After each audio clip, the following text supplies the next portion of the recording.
सेठ धनराज। बोलो छू, बोलो। आपके पास एक कोठी है स्वर्ग नाम की। बराबर। मैं उसे खरीदना चाहता हूँ। मगर मैं उसे बेचना नहीं चाहता। सोच लीजिए, मुंह मांगी कीमत दूंगा। मैं फिर भी तैयार नहीं हूँ। 50 में भी नहीं? अरे भैया 55 में भी नहीं। 60 में? तो मैं समझता क्यों नहीं? मैंने बोल दिया ना आपको। 70 में?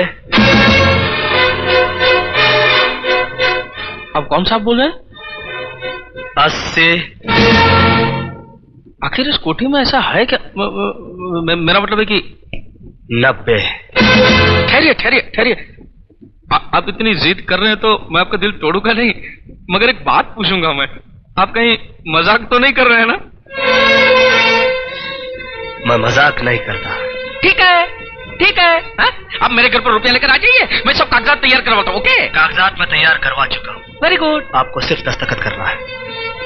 मेरा आदमी 90 लाख लेकर बाहर खड़ा है। ओके।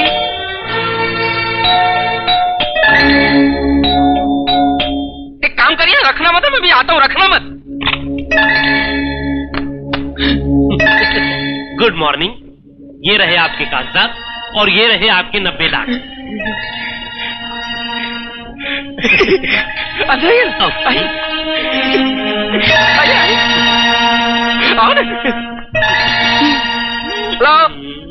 भाई साहब, लेकिन आपको कैसे पता चला कि मैं 90 लाख पर आकर ही मान जाऊंगा? मुझे आदमी की औकात का अंदाजा है धनराज। मैं जानता हूं कौन कहां आकर टूट सकता है।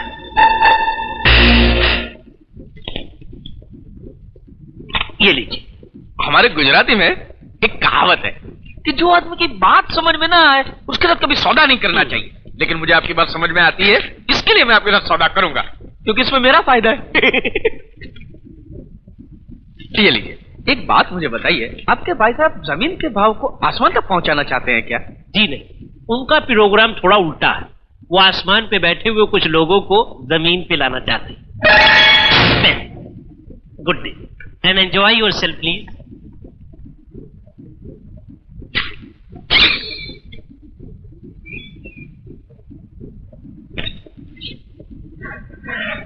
जीरो कड़नी उधार काले, अजीरो कड़नी उधार काले, चरर चरर। नमस्कार। नमस्कार अड्डा साहब। अड्डा साहब? अरे भैया, मैं कोई अड्डा वड्डा साहब नहीं हूँ, मैं चड्डा साहब हूँ। हाँ, चड्डा साहब। हाँ बोलिए। चड्डा साहब, वो आपका माल हमने तैयार कर दिया। जी हाँ। माल? कैसा माल? कौन सा माल? कहाँ का माल? आप लोग कौन है यार? शायद आपने हमें पहचाना नहीं। साहब, आपने हमें 5 लाख रुपए एडवांस दिया है और हमने आपका 80 लाख का माल तैयार कर दिया है। आप भूल रहे हैं। मैं भूल रहा हूँ? जी हाँ। तो भैया ऐसा करो, अब आप लोग भी भूल जाओ। भूल जाओ। ये क्या कह रहे हैं अड्डा साहब? चड्डा साहब! चड्डा साहब, ऐसा मजाक मत कीजिए, हम लोग बर्बाद हो जाएंगे। हमारे दिल की धड़कनें बंद हो जाएंगी। अरे आपके दिल की धड़कन रुक जाएगी तो इसमें मैं क्या कर सकता हूँ यार? ठीक है, अगर आप कुछ नहीं कर सकते तो मत कीजिए, हम सेठ जी से मिलना चाहते हैं। हाँ, आप राइट जाके लेफ्ट मुड़ जाइए। Thank you. नमस्ते।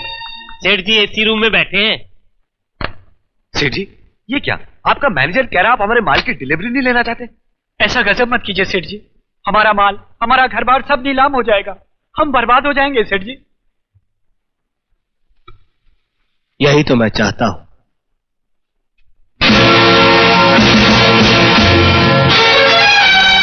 कृष्णा? हाँ, वही आप लोगों का 2 कौड़ी का नौकर कृष्णा। वही कृष्णा जिसे कुत्ता कहकर उसके मुंह पर चाटा मारा गया था। वही कृष्णा जिस पर चोरी का झूठा इल्जाम लगाकर उसे घर से बाहर निकाल दिया गया था। ओह, तो इस बात का बदला ले रहे हो तुम? मेरे साथ किए गए सुलूक को तो कब का भूल चुका हूं मैं, मगर अपनी बड़ी मालकिन की आंखों से बहे हुए आंसुओं को कैसे भूलूं? मेरे साहब जी के सीने पर तुम लोगों ने जो जख्म दिए उन्हें कैसे भूलूं मैं? याद है बुरे वक्त में तुम लोगों का गिरगिट की तरह रंग बदलना? याद है गारंटी पेपर पर दस्तखत करने से इनकार करना? याद है कर्जदारों को दरवाजे पे से कार को ले जाना? याद है साहब जी को जबरदस्ती सिगार छोड़ने पर मजबूर करना? अरे विक्की बाबू, आप लोगों को कुछ याद नहीं, मगर कृष्णा को सब याद है। जाओ, नहीं उठाता मैं तुम लोगों के माल की डिलीवरी। जाओ, जाकर किसी पुलिस स्टेशन में रिपोर्ट लिखाओ। जाओ, खटखटाओ किसी अदालत का दरवाजा, जाओ। अब पता चलेगा जब कर्जदार तुम लोगों के दरवाजे पर आकर तकाजा करेंगे, अब पता चलेगा जब तुम लोगों के घर की नीलामी होगी। अब पता चलेगा जब तुम लोगों की मिल में ताला लगेगा। हाँ, अब पता चलेगा। अब यहां खड़े क्यों? जाओ जाओ, निकलो ऐसे, जाओ। इससे पहले कि मेरे दरबार आकर तुम्हें यहां से धक्के मारकर निकाल ले, निकल जाओ यहां से। मैं कहता हूं निकल जाओ।